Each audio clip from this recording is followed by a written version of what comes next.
All right, you're good to go. Are people here? You want me to read the first question to you since I'm here? The first question here is, I'm excited to know opinion and current state of using MCP and AI for PKMs and PIEs, since they do carry a lot of burden out of us and ease a lot of process. How does our Hyperbole stand with the coming days? Thanks for the question. AI is obviously on everybody's mind. We haven't done a lot of integration with any of the popular AI engines, but I think as you'll see through this Q&A session, Hyperbole's function is really to interlink your information everywhere throughout Emacs. And so whether you're using a chatbot, in a specific buffer, you can use Hyperbole implicit links, implicit buttons to activate different actions there as well. So sometimes it takes a bit of customization, a small amount of 2 to 7 lines of code to do that. As we get to working with more of these engines, we'll build that into the core part of Hyperbole. But right now, that's left as an extension for users who are heavily using MCP or other protocols right now.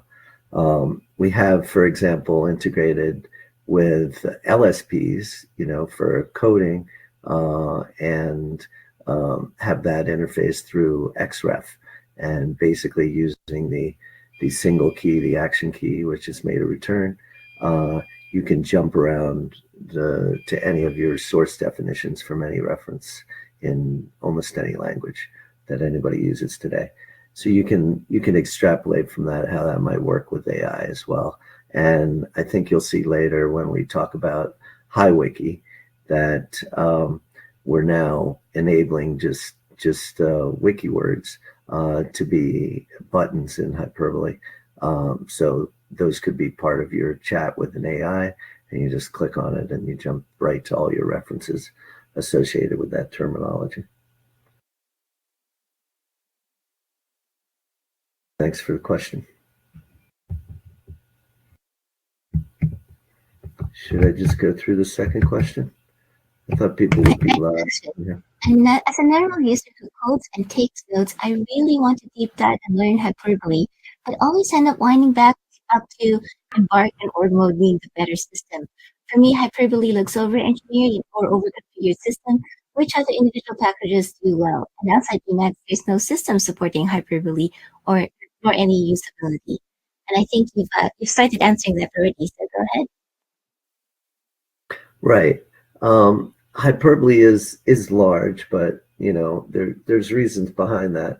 We're just trying to link all your information in Emacs. So I think you can see my screen here, right, in Emacs. So for example, you can take any Lisp expression, even a variable, like here we have in Hyperbole the hyperbdir variable, and I just hit the action key, made a return, and in my mini buffer I see the value of that variable. But I could just as well take any other expression and take the outer parens off and change them to angle brackets, and now that's a live hyper button. Could be in a comment in a programming buffer. In this case, it's in Koutliner buffer, which is an auto-numbered outliner, part of Hyperbole. So let's just try this and say, made a return. I pressed, and it ran a cur and found all the occurrences of buttons. And similarly in here, I could just jump and go to any of these lines directly by hitting made a return in that buffer as well. So all your text, all your sort of what we call implicit links become live in Hyperbole. And you didn't have to learn much. You just learned, if you know a little Lisp or how to type any expression, then you just change the outer brackets, and all of a sudden you have hyper buttons. So Hyperbole, you can learn a little bit at a time, And although it seems daunting at first because it has so much functionality, very large and rich architecture, but what we do is teach people one piece at a time. So just to continue on that a little bit, implicit buttons are buttons that exist just from the text pattern in the buffer. So you saw an example of changing Lisp into implicit buttons right there. I could do keystrokes. I can just type them out in my buffer and surround them with braces. So here's something, let's see, this is actually a command in the Koutliner to jump to the cell numbered 4. So let's just do that. And it took me right there, right? So I'm just pressing made a return to activate these buttons. Similarly, any sort of, this is a complex example, but any path name I can surround with double quotes, and it's a live hyper button. In this case, I want to jump to a path name called readme.md, but it's in a directory that's specified by an actual Lisp variable. And then I want to go directly to a headline within that file called Hyperbole manual. And within that headline, I want to go to the 8th line relative to that. So all I have to do, made a return again, and boom, I'm in that, I'm directly linked to that. And Hyperbole has ways that you can just split your windows like this and create that reference in the source buffer right there. You just press a few keys and it'll embed that link. We'll see that a little later. Another example, so all of these buttons, if I just show you here, you can press Control H, capital A anytime, and it will show you exactly what made a return will do in that context. In this case, it's an implicit button, and it shows you even where the button starts and ends, what type of action it will run. It's a link to a file line, and then what arguments it takes. So Hyperbole extracts all this meta information just from the text in your buffer and displays it to you conveniently, so you can know before you ever touch a hyper button if it will do something that you want it to do. Here we have a fairly advanced button that's very simple to do. You just specify a bug in Emacs that you want to reference to. Notice no delimiters, just bug pound, whatever, made a return. And I'm in GNU's reading the conversation for that bug. And I can just, move through all the conversation. I can quit out of there and go back to where I was. So very, very easy to use these implicit buttons because they're already there throughout your Emacs buffers. I described the Control HA, what that does.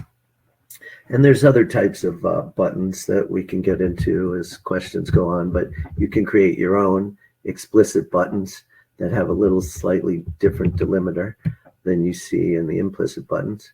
And this one I just put in here to show you that if you use it and you go, this is the Hyperbole to-do list, which is an org buffer. But I wanted to show in here that similarly, we have implicit buttons for to-dos in org. And when we hit made a return, it just changes the state of that to-do. And I can cycle through those. But even better with the prefix argument, if I have multiple sequences of to-dos, because there's Bob and Matt's that maintain Hyperbole, so I can shift to Bob's to-dos with Control U made a return, and then cycle through the states for me.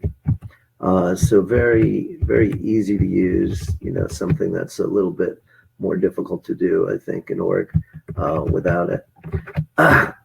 So that's an explicit button where I had to actually say I want to create this button and I had to specify what type it is. If I show you the information there again, you see it has a little different type called a keyboard key, which runs just the key sequence. So you're starting to see already that explicit buttons have a type that's connected to an action that an implicit button can do as well. So all of this ties back together. And finally, there's a home page that Hyperbole has, a personal home page that you have. You hit Control HH, which is our mini buffer menu. And then you hit, B for button file. and then P for personal file. And that just brings you to basically a set of links that you can create buttons in any format you want. There's no structure that you see here. But the nice thing is that all of these buttons that have these names, as we call them, with the delimiters here, can be referenced now as what we call global buttons wherever you are in Emacs. So I'm in a separate buffer here, and say I want to jump to that to-do button that's labeled TD on line 10 down there. No matter what I have on screen, I can hit Control H, G for global button, A for activate, and then it gives me a list of those. So I know it's TD. I just put TD in, and oh, okay, that's a path link problem I have. But when I fix the link, it would go to it. So you can create buttons that you can access, in any mode, anywhere, and just give them quick names, and it's very easy. So that kind of gives you an idea of how you can get very productive with Hyperbole with just a few simple techniques.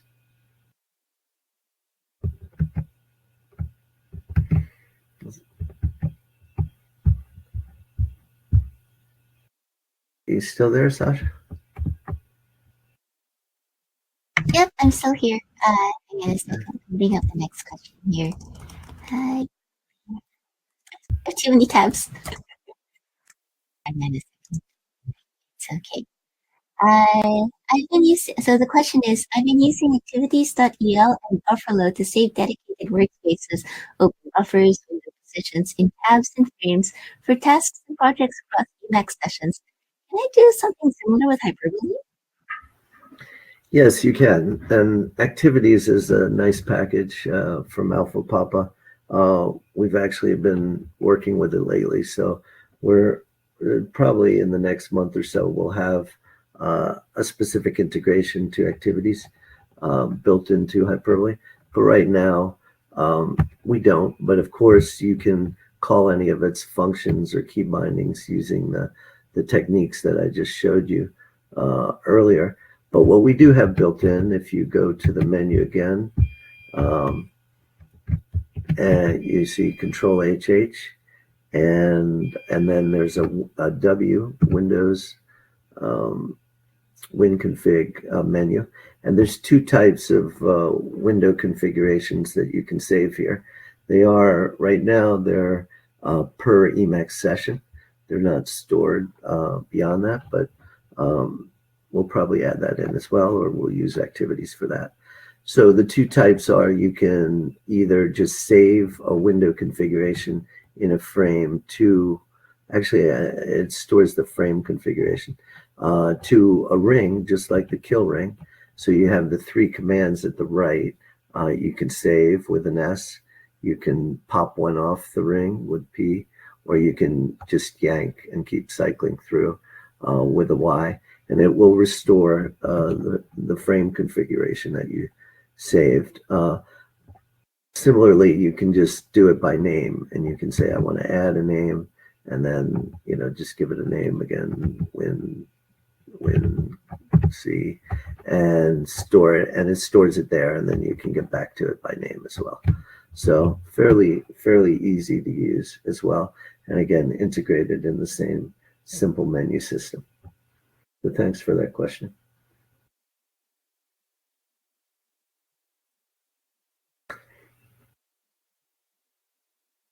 Should I just go to the next question? How well do Hyperbole and org mode work together? Yeah. Is there any kind of integration? Yes, in fact, that's really good. I'll just mention something. Let me go back to my homepage. I just stored that here. So we gave a talk at an earlier Emacs conference right here on org and Hyperbole integration. So that's a good one to go back to. And I believe it's in this file is included with Hyperbole as well. So you can learn various techniques of how the action key helps you in org. It does special things in tables, and there's some nice support for example, working with code blocks. Let me see where that is. Okay, so right back here. So you can run them with the action key. You can refresh the output and do things like that. So again, if I just hit Control HA, it'll tell me that it's in Smart Org, and it'll give me all the different contexts that operates within. So there's a lot that it does in here. And you can see with point on the dir value of a code block definition, it'll actually display a summary and all sorts of functionality. So the integration is quite tight. And one of the things we do, since made return is used in org, we have a customization setting, C, even O, and you have these three settings where you can say, I want made a return to, I want Hyperbole to control that, and everything that the action key does, I want to happen. Or I only want Hyperbole to control when I'm over a Hyperbole implicit, explicit button. Or I want org to control that key and never use Hyperbole. So you just set that once, it's persistent across sessions, and you're good to go. And again, it's built right into the menus. So, but even following that, we've, the latest addition to Hyperbole is something, and this is the first time we're really showing it publicly, is the Hywiki, which is a new subsystem, as we call it. And this is, I think, the best wiki capability in Emacs now. What it does is it automatically highlights, let me turn it on, I have to turn on Hywiki mode, and you see those wiki words now got highlighted.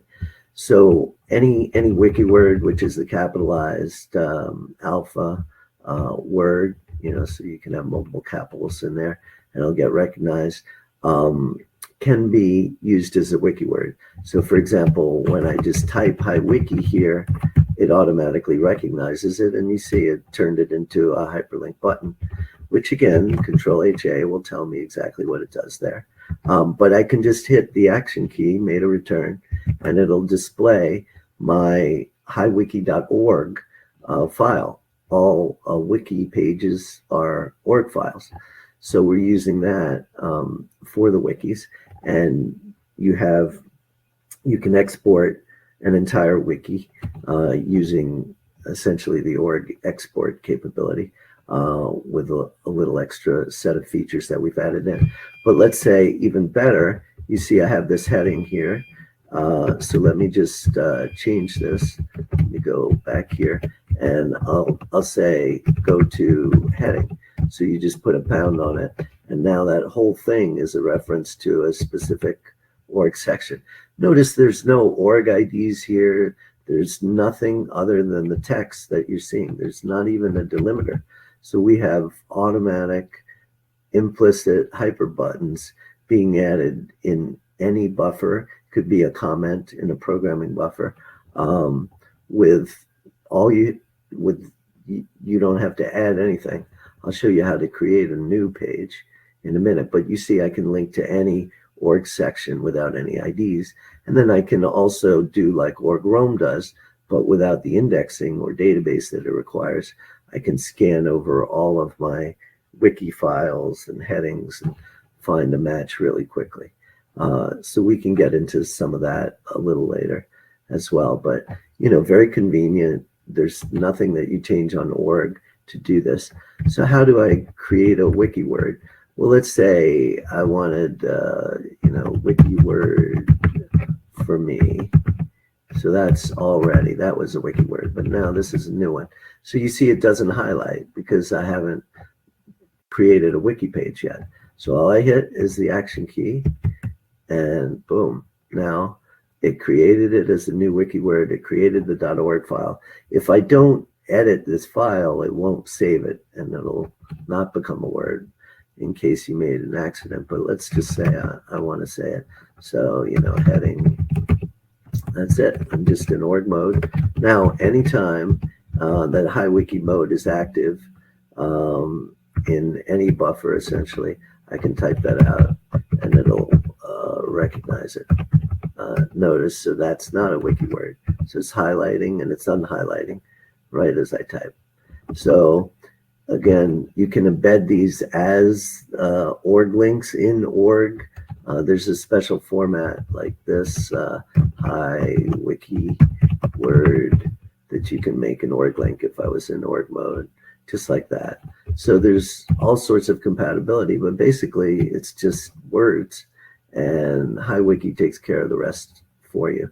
So there's a directory where all these, it's Hywiki, tilde/Hywiki is the default place where all these would be found. And there's a menu now in Hyperbole for Hywiki, H, and you can see it has a lot of capabilities, but I can say D, go into the directory of all the files, just pull them up, and any of these you'll see, well, let me give you one, like business has a lot of links in it. Oh, that one's pretty small too. How about Emacs me? Okay, so you can see the other wiki words being highlighted in here. So it's very fast too. There's almost no delay for anything, and yet very flexible. And you have this ability, where you could type Emacs section -1-2 if you didn't have delimiters around it, but you can put any delimiters like double quotes or parentheses, and then it'll match without you having to change the header at all, with the spaces included, and all of those, will get recognized. I don't know if the section exists right there. So anyway, a lot of capability. You can see that here where I did the high, it actually highlights as an org link because it is an org link, and it'll operate just like any other org link, even though it's a Hywiki word link as well. So very powerful stuff, and totally integrated with org mode throughout. Great. There's another question. Are there any talks from this year's EmacsConf that discuss things that would work well with Hyperbole? No, unfortunately I had to work yesterday, so I haven't been following the conference as much as I do. Maybe somebody else could comment on that, but I think, again, it's like pick your favorite mode, pick your favorite type of information. Can Hyperbole work with that? The answer is almost always yes. So, if I show you just a little bit, if I show you some of these implicit button types, just so you know the amount of code involved to create a type.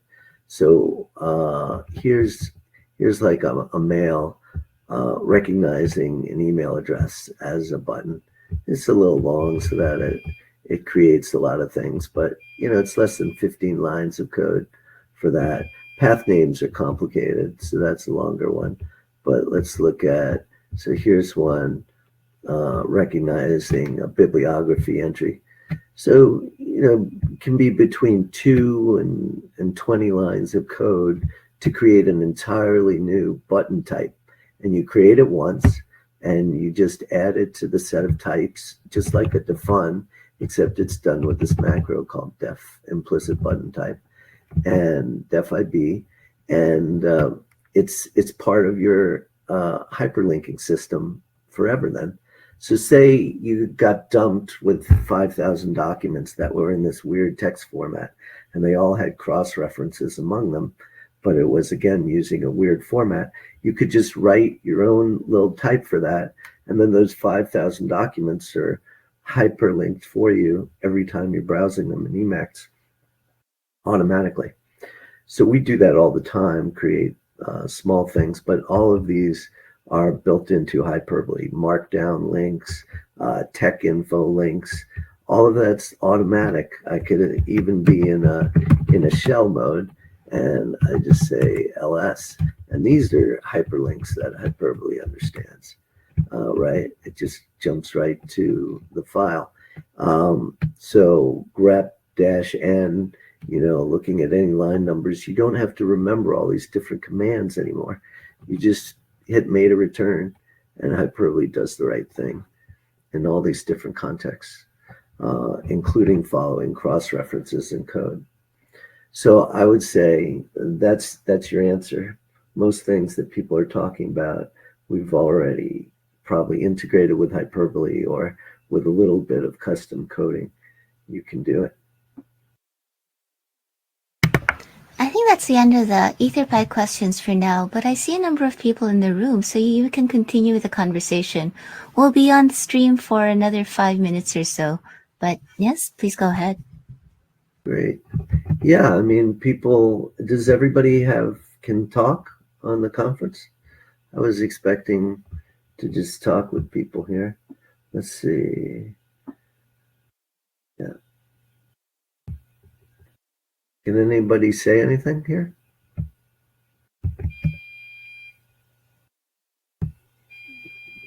Hi, Bob. I can say something. Hey, Matt.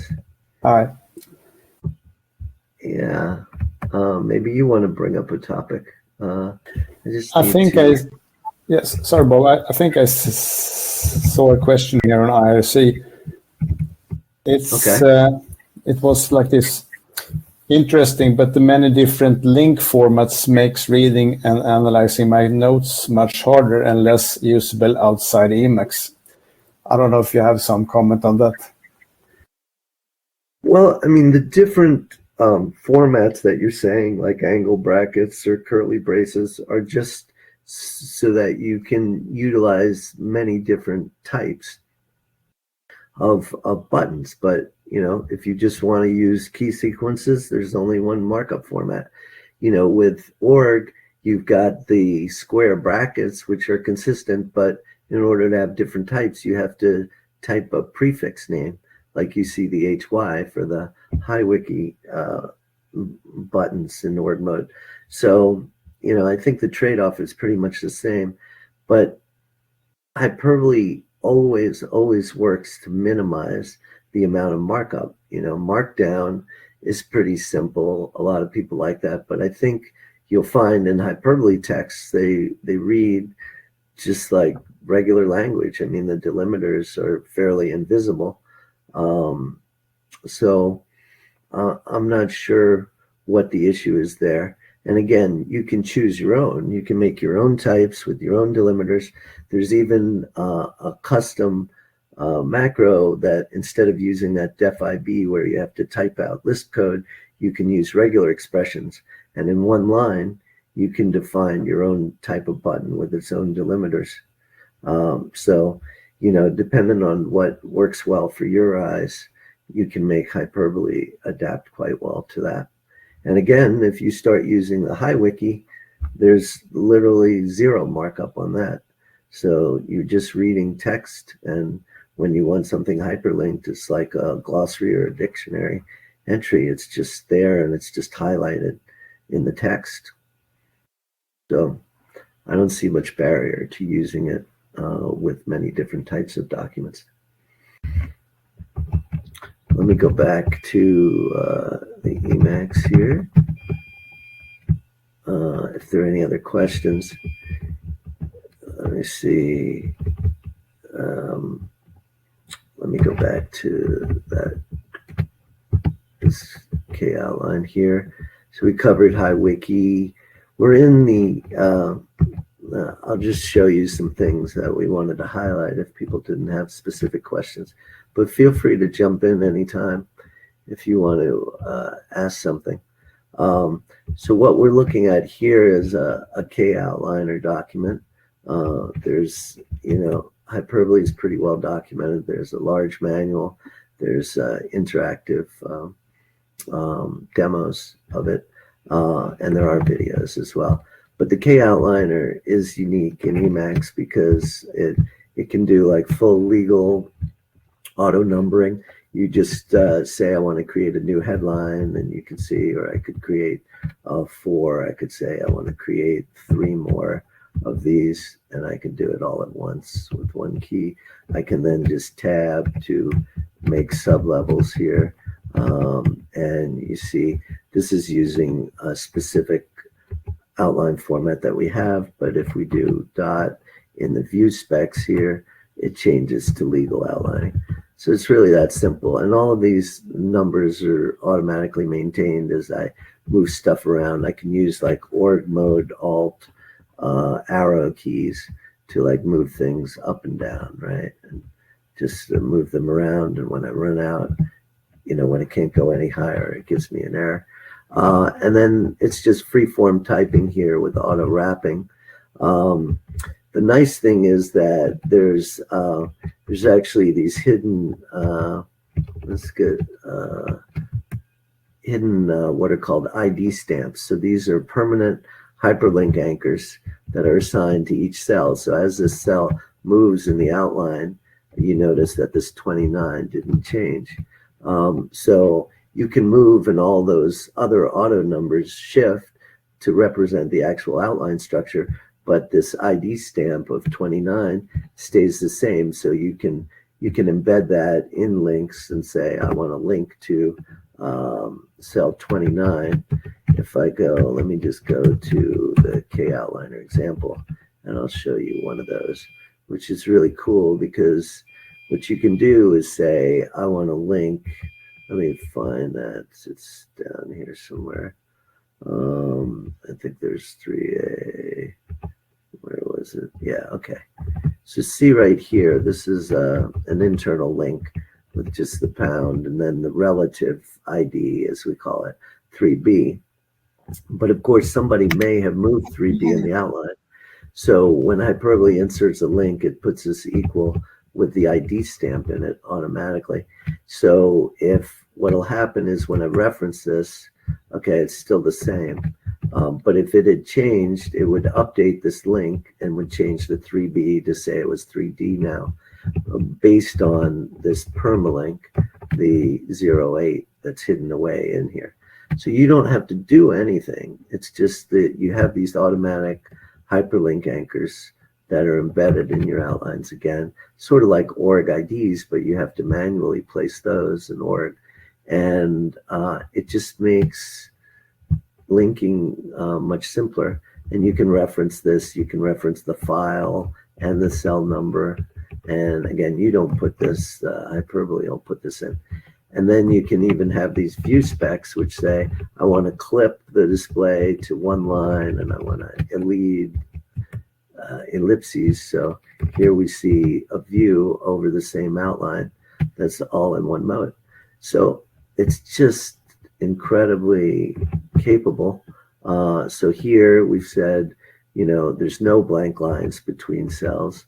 And now I changed the view spec and put a blank line in there. And it's all changed. So lots of consistency that you get when you change a node in the outline, the whole tree shifts, and all of this is maintained. All of this structure is maintained automatically by Hyperbole, and you can embed org tables in here as well. So if I just press made a return action key again on this org disabled, okay. So now I enabled org mode here, and where you see like tab here shifts a cell when I'm inside the table, tab just operates like normal org tables. So I can do all of the things that I can do in org table mode as well within this K outline. So it seems pretty useful to me, but of course I helped write it. So but I think you see some of the benefits that can accrue by using that format. But this is just one piece of Hyperbole, a major mode that you can choose to use or ignore entirely, depending on your needs. If you're writing requirements, documents, or anything that needs structure, I think that's where this is really ideal. You can write a legal document and you've got auto numbering, which is always, if you've ever used Word or any of those word processors, it's really a pain to maintain those hierarchies in those compared to here. So that was just showing you the Koutliner. Does anybody have any questions, or I'll just continue down a bit? Okay. So some other capabilities that we've fairly recently put in. Well, this has been here for a long time. You can I think the binding I use is Control CM. I forget what it is. No, sorry, that's move tree. Control C, Control M. Let me see. Control C slash. No, that's Control C / Yeah. Okay. So what I wanted to show you here is that the action key on any double quote, single quote, usually, or paired delimiters will select that whole thing. There is this capability in Hyperbole to select bigger and bigger chunks of text.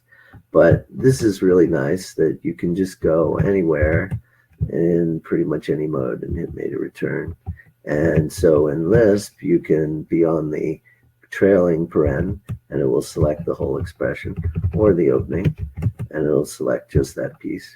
But even better, when you're copying pasting, I can now, if there's no region selected, Control W, made a W, will act on the structured entity that you're at the beginning or ending delimiter for, without you having to highlight the region.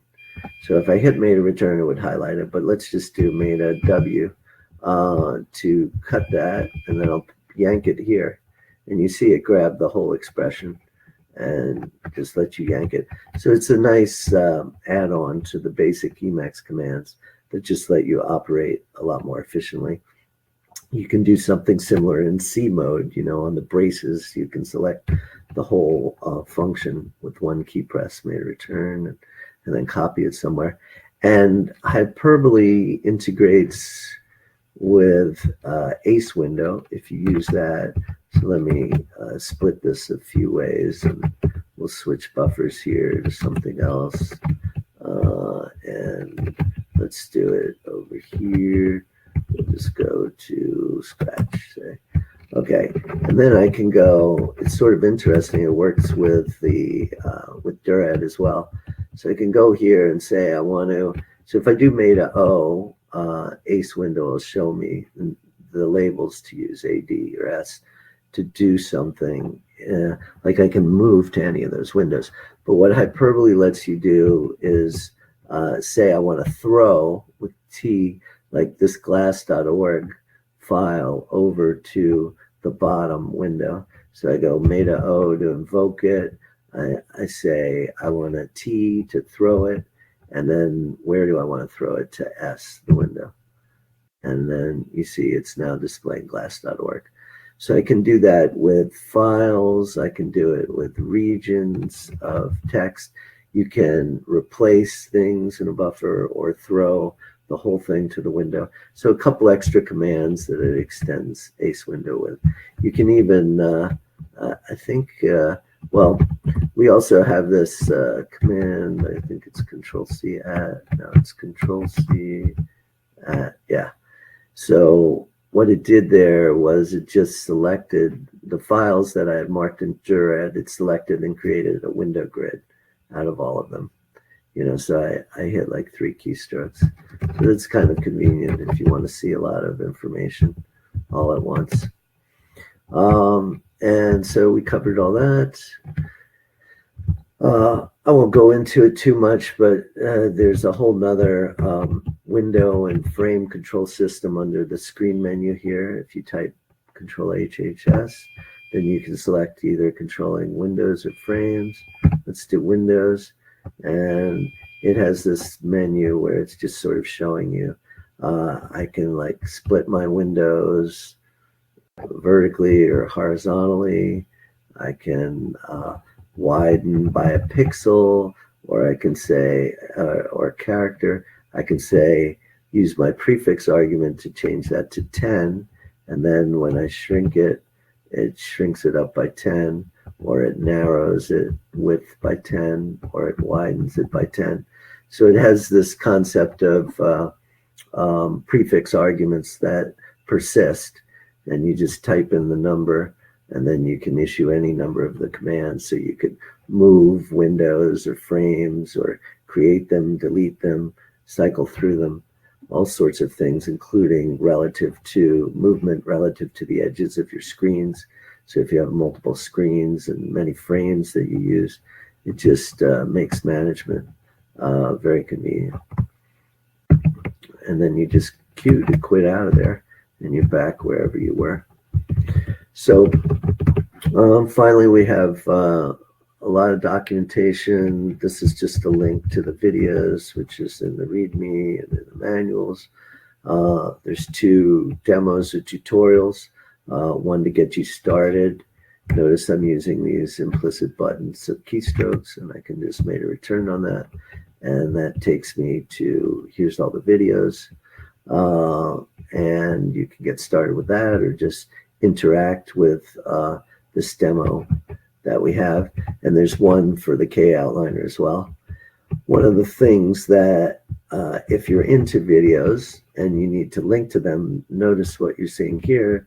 This is the hyperbole feature, which is very difficult to achieve any other way that I've seen, where you want a specific start and stop time in a video that you want to play.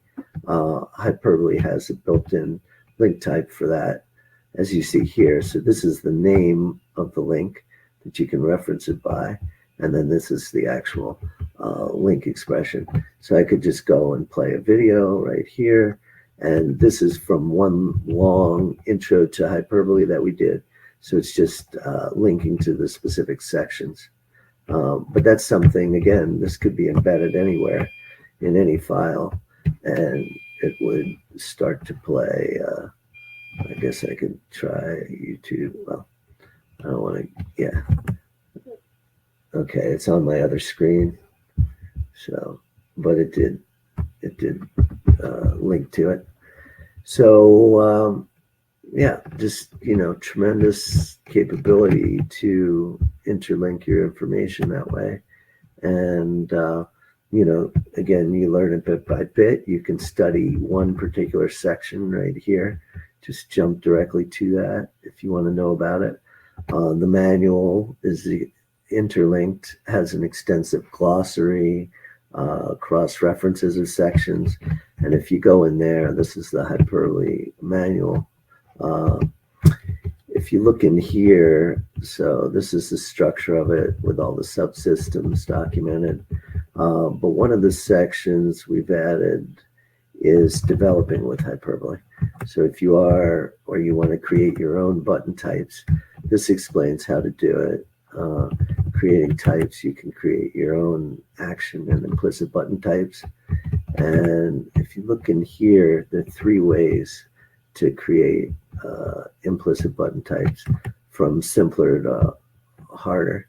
So like, here's an example where pressing Control X after this expression defines a new action button link type called pilot. So let's see, I don't know if I have this set up, but we can try it.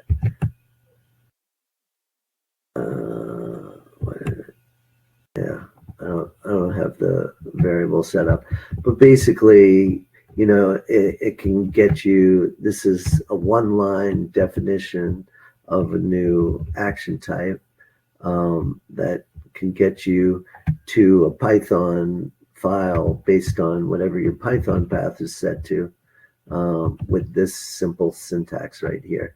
And here we're going to the file. So we have no idea where this is on the file system.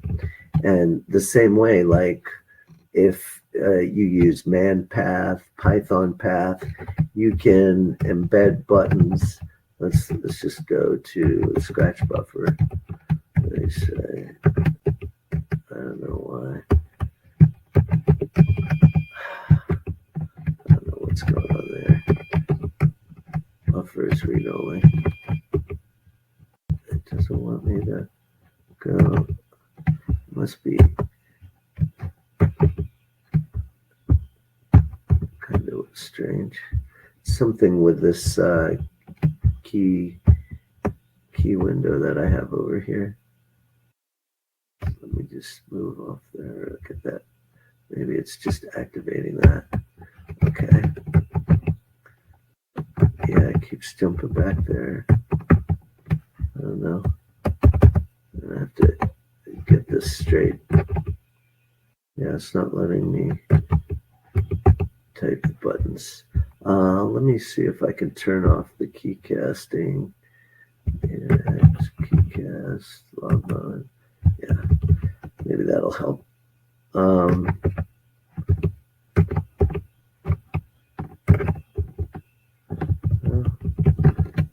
not sure if I kill it. Yeah, the keys. I don't know, that put me in some strange mode. I'm just gonna exit out of here if I can. Does anybody have any questions they want to cover? I was just gonna show you, a little more on type definitions, if there was any interest in that.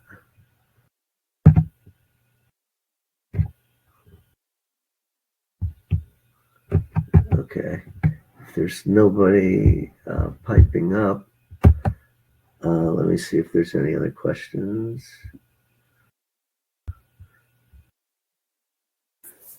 Hi, Bob. I haven't seen any more questions. Yeah, so maybe it's you, me, and someone called Max is here in the channel. Okay. Okay. So if Max doesn't have any questions and there aren't other people, we can just end it there. I don't want to have an audience of 0 or talk to that. But I think that was a good overview, Max, right? Yes, definitely. Covered a lot of ground in a short time. And hopefully, just try it out. At the top here, it shows you how to install it. Well, it's pretty simple, basic package installation. And we're happy to help anybody get started if they need to. So thanks, everyone. And we'll answer any further questions on the Etherpad after this.